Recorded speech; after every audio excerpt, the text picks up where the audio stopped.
तो चालू करें ना। ये हमारे पास क्या है, एक धागा है और उसके अंदर हमने क्या बांधा है, एक ऑब्जेक्ट, मट्टी का ऑब्जेक्ट है, ठीक है। उसके अंदर सर्टेन उसका मास भी है, सर्टेन उसका वेट भी है, ठीक है। अब हम इसको बांधा है जब रस्सी के जरिए, तो हम इसे क्या करेंगे, इसको थोड़ा सा फोर्स लगाएंगे, जिसकी वजह से ये क्या करेगा, आहिस्ता आहिस्ता हम इसको जैसे थोड़ा सा झटका देंगे, वो क्या करेगा, आगे आकर गया क्या करेगा, सर्कल के अंदर क्या करेगा। अब हर एक बच्चे से मैं इसकी फीलिंग्स मालूम करूंगा।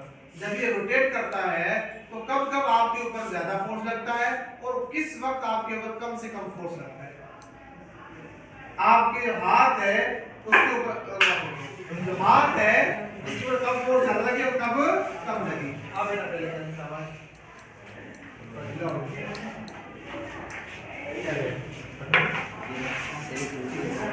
ये देखना है आपने, कब आपका हाथ फ्री होता है, किस टाइम फ्री होता है, आपके ऊपर कम फोर्स लगती है, आप उसका जो फोर्स का इफेक्ट कम देखते हो।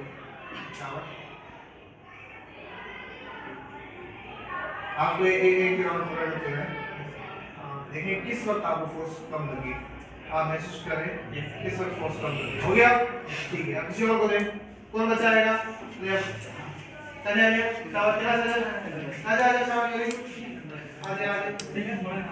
मैं आपसे पूछूंगा कि किस पॉइंट पर आपके हाथ के ऊपर कम फोर्स लग रहा है, तो टेंशन किस वक्त कम लग रही है, आपके हाथ के ऊपर किस वक्त कम फोर्स लग रही है, वो आपने फील करना है।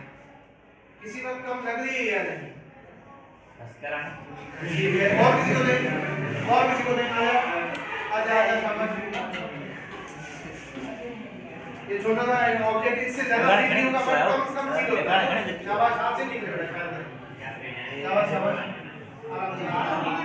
इधर हाथ पीछे कर रहे हो, पॉइंट के नहीं। आप देखिए किस पॉइंट पर आपके हाथ पर फोर्स कम लग रहा है, सुने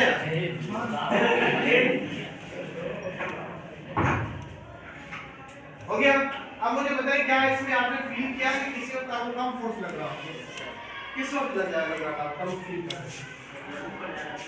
जब तब आप क्या कर रहे थे, कम फोर्स फील कर रहे थे, उस वक्त आपकी फोर्स क्या बन जाती है, कम। जो आपके हाथ से टेंशन लगती है वो क्या हो जाती है, कम क्यों हो जाती है। अब जब ऑब्जेक्ट सर्कल में चल रहा है, आप समझो कि कांस्टेंट स्पीड के साथ चल रहा है, कांस्टेंट स्पीड के साथ चल रहा है, तो यहाँ पर फोर्स कम हो जाती है, तो बकाया फोर्स कौन प्रोवाइड करता है, बकाया फोर्स कौन प्रोवाइड करता है,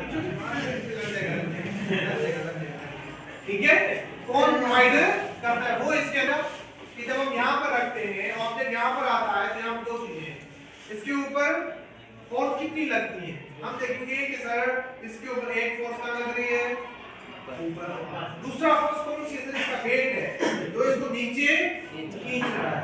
जब इस पॉइंट पर होता है तो वेट और टेंशन एक दूसरे के क्या हो जाते हैं, अपोजिट हो जाते हैं, क्या होते हैं, वेट नीचे और टेंशन ऊपर होता है। इस वजह से इस पॉइंट पर आप ज्यादा फील करते हो कि इधर इस जगह पर आपको ज्यादा फोर्स लग रही है, यहाँ पर आपको टेंशन ज्यादा लगानी पड़ रही है। जब यही चीज ऊपर पड़ जाती है तो क्या होता है, यहाँ पर आप देखते हो कि इस रस्सी के अंदर आप क्यों होती है, ये टेंशन क्यों कम हो जाती है। बस अब देखिए सर्कल के अंदर चल रहा है तो फोर्स कांस्टेंट स्पीड के साथ चल रहा है, तो फोर्स की वैल्यू क्या होनी चाहिए, कांस्टेंट होनी चाहिए, नेट फोर्स क्या होना चाहिए, कांस्टेंट। तो टेंशन कम हो गया तो बकाया फोर्स कहां से आती है, बकाया फोर्स इस वक्त जब आप देखेंगे तो वेट कहां है, वेट कहां है, वेट हमेशा नीचे की जाने होता है, तो इस पॉइंट पर टेंशन भी नीचे और वेट भी नीचे। वो जो नेट फोर्स है ना बेटा, नेट फोर्स अब क्या बन जाएगी, टेंशन प्लस में इसका वेट, और यहां पर नेट फोर्स क्या होगी, टेंशन माइनस वेट। ये चीज हमें दो पढ़नी है कि हमारे बुक के अंदर दो चीजें मिली हुई है, एक इस पॉइंट पर टेंशन क्या होगी, एक इस पॉइंट पर टेंशन क्या होगी, ये चीजें हमें मालूम करनी है। अब हम इसको बाय सॉल्व करेंगे बोर्ड के साथ। हमने क्या पढ़ा अभी, अब समझाने के लिए कि हमारा टॉपिक था centrifugal acceleration caused by centrifugal acceleration जो बनेगी टेंशन के जरिए।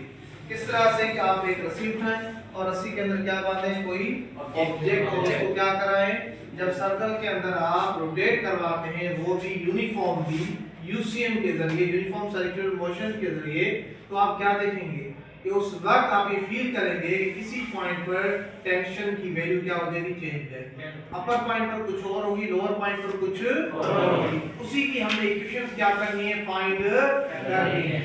फाइंड करने के लिए हमने क्या करना है, हमने सपोज करना है कि ये जो ऑब्जेक्ट है बाहर सर्कल के अंदर मूव कर रहा है ऑब्जेक्ट, कि इसका हाईएस्ट पॉइंट जो ये वाला है। अब जब हाईएस्ट पॉइंट पर ऑब्जेक्ट होगा तो क्या होगा सर, टेंजेंशियल एक्सेलरेशन किस तरफ होगी सर, वो टेंजेंट टू द सर्कल होगा। इधर भी क्या होगा, टेंजेंट टू द सर्कल होगा। ऑब्जेक्ट कैसे मूव कर रहा है, एंटी क्लॉकवाइज। जब हाईएस्ट पॉइंट है इसके ऊपर फोर्सेस कहां लग रही होंगी टोटल, तो आप कहेंगे कि हाईएस्ट पॉइंट पर दो फोर्सेस लग रही हैं। कौन कौन सी सर, एक रस्सी के जरिए टेंशन और दूसरा ऑब्जेक्ट का वेट, दोनों कहां होंगे, डाउनवर्ड होंगे। तो हम कहेंगे इस ऑब्जेक्ट के ऊपर इधर टोटल फोर्सेस कौन सी लग रही हैं, तो हम लगाएंगे यहाँ पर हाईएस्ट पॉइंट पर नेट फोर्स बराबर किसके होगा, according to second law, mass into acceleration. Net force कौन सी है, तो हम लिखेंगे कौन सी फोर्स है, टेंशन और दूसरा वेट। दोनों क्या हो रहे हैं, हम साइन नेट फोर्स में हमेशा प्लस की साइन क्या होती है, लगती है। तो टेंशन नीचे है तो नेगेटिव की लगाएंगे, वेट नीचे है तो नेगेटिव लगाएंगे, और एक्सेलरेशन भी नीचे है तो क्या लगाएंगे, negative. Minus T minus W और माइनस एसी, तो माइनस आ जाएगा, माइनस से प्लस क्या आएगा, माइनस, यहाँ पे क्या आएगा माइनस। इनमें से माइनस निकाला तो क्या बन जाएगा सर, इधर बचेगा टी प्लस में, इधर में डब्ल्यू, उधर क्या बचेगा माइनस एसी। ये माइनस माइनस करके क्या बन गए सर, माइनस माइनस कर गए क्या बन गया सर, टी प्लस में डब्ल्यू बराबर हो गया एम ए, और आगे क्या आएगा एसी। आप W को इस तरफ ले जाए वेट को, क्या बन जाएगा सर, टेंशन बराबर हो जाएगा m is centripetal acceleration minus का वेट। अब इसमें से हमें पता है कि जो वेट बराबर होता है mg के, पुट करेंगे तो क्या बन जाएगा sir, mac minus mg, m को बाहर निकाल देंगे, ये वाली इक्वेशन बन जाएगी। और सेंट्रीपिटल एक्सेलरेशन का अगर हम फार्मूला जो है लगा दें तो क्या बन जाएगा, v square divide by r minus का g। अब लोएस्ट पॉइंट पर आते हैं तो क्या होता है, लोएस्ट पॉइंट पर बेटा वेट होता है किसका, नीचे, और टेंशन कहां की, रस्सी के जरिए ऊपर। तो इस कंडीशन में क्या बन जाएगा, इस कंडीशन के अंदर रखेंगे हाईएस्ट पॉइंट, लोएस्ट पॉइंट पर टोटल फोर्सेस कितनी होंगी, टोटल फोर्सेस दो हैं, तो लिखेंगे नेट फोर्स बराबर है m के अकॉर्डिंग टू सेकंड लॉ। तो टेंशन जो ऊपर की जाने पे पॉजिटिव, वेट नीचे की जाने पे नेगेटिव, बराबर हो जाएगा एक्सेलरेशन ऊपर की जाने पे होगा सेंट्रीफ्यूगल क्या बन जाएगा, mac। Plus into minus minus बन जाएगा ये वाली इक्वेशन। अब हम क्या करते हैं, इस इक्वेशन में w को इस तरफ ले जाए, वेट में क्या बन जाएगा प्लस, टेंशन बराबर हो गया mac प्लस का, और दूसरी कंडीशन में पता है कि वेट किसके बराबर होता है, mg के, इक्वेशन क्या बन जाएगी mac प्लस में mg, m को बाहर निकालें, दोनों में है तो क्या बन जाएगा सेंट्रीफ्यूगल एक्सेलरेशन प्लस में g बराबर इनटू m बराबर हो जाएगा इसके टेंशन।